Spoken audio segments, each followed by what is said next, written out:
घर और कॉलेज के बीच का रास्ता काफी लंबा था और सुबह का समय था, इसलिए सड़क पूरी तरह सुनसान थी। जब हम घर से 5 किलोमीटर दूर थे, तब मैंने उनसे कहा, पापा, अब स्कूटर मैं चलाऊंगी।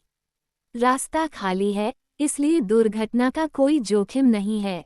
पापा ने थोड़े चिंतित होकर कहा, हाँ ठीक है, लेकिन मैं हैंडल पकड़े रखूंगा। अब मुझे अपनी योजना काम करती हुई दिख रही थी। मैं मान गई।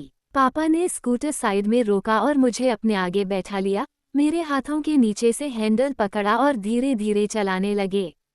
लेकिन अब मेरा ध्यान गाड़ी चलाने पर नहीं था, क्योंकि मेरी योजना कुछ और ही थी। इस तरह मजे करते हुए हम कॉलेज पहुंच गए और पहुंचते ही मैंने उन्हें फिर से विश किया।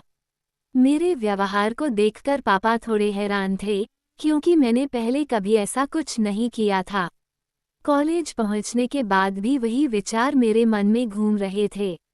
अब मेरा मन फिर से पापा के साथ स्कूटर पर बैठने का कर रहा था। मुझे नहीं पता मुझे क्या हो गया था। मेरे अंदर कैसा तूफान चल रहा था कि मैं अपने ही पिता के साथ इस तरह के पलों के बारे में सोच रही थी। खैर, आगे बढ़ते हैं। मन में तीव्र इच्छा लिए मैं घर पहुंची। दोपहर के करीब 2 बज रहे थे और घर पर दादा दादी के अलावा कोई नहीं था। माँ कहीं बाहर गई थी और पापा ऑफिस में थे। कॉलेज से लौटकर मैं फ्रेश हुई और थककर सो गई। जब उठी तो शाम के 5 बज रहे थे। मैंने नहाकर एक खास तरह की ड्रेस पहनी। पापा के आने का समय हो गया था। शाम 7 बजे डोरबेल बजी, मैं दौड़कर दरवाजा खोलने गई। दरवाजा खोलते ही पापा ने मुस्कुराकर कहा, बेटा, आज तुम बहुत स्मार्ट लग रही हो। ये सुनकर मैं बहुत खुश हुई। पापा फ्रेश होने गए और फिर हमेशा की तरह चाय मांगी। मैं किचन में चाय बनाने गई, पापा भी वहां आ गए और हम बातें करने लगे। चाय पीने के बाद जब मैं बाथरूम से बाहर आई, तो देखा कि माँ आ चुकी थीं। उन्हें देखकर मुझे थोड़ा गुस्सा आया, क्योंकि मेरी योजना के बीच में रुकावट आ गई थी।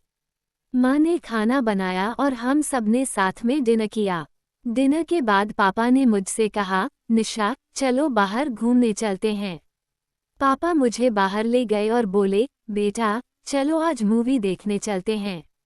काफी समय से हमने साथ में वक्त नहीं बिताया था। मैंने महसूस किया कि वह भी मेरे साथ अकेले समय बिताने की कोशिश कर रहे हैं। हमने स्कूटर उठाया और सिनेमा हॉल की ओर चल दिए। रास्ते में हमने माँ को फोन कर बता दिया। सिनेमा हॉल में पुरानी फिल्म चल रही थी, इसलिए भीड़ बहुत कम थी। पूरे हॉल में मुश्किल से 50-60 लोग थे। पापा ने सबसे महंगी टिकट खरीदी थी और हम बालकनी में बैठे थे। फिल्म शुरू हुई, लेकिन मेरा ध्यान पूरी तरह पापा पर था। तभी मुझे लगा कि जैसे मेरे पैर में किसी कीड़े ने काट लिया हो। मैं तुरंत खड़ी हो गई। पापा ने पूछा, क्या हुआ बेटा? मैंने कहा, शायद किसी कीड़े ने काटा। पापा ने कहा, ठीक है, अगर फिर से ऐसा हो तो मेरी सीट पर आ जाना। 4-5 मिनट बाद मैं फिर से जानबूझकर उछल पड़ी।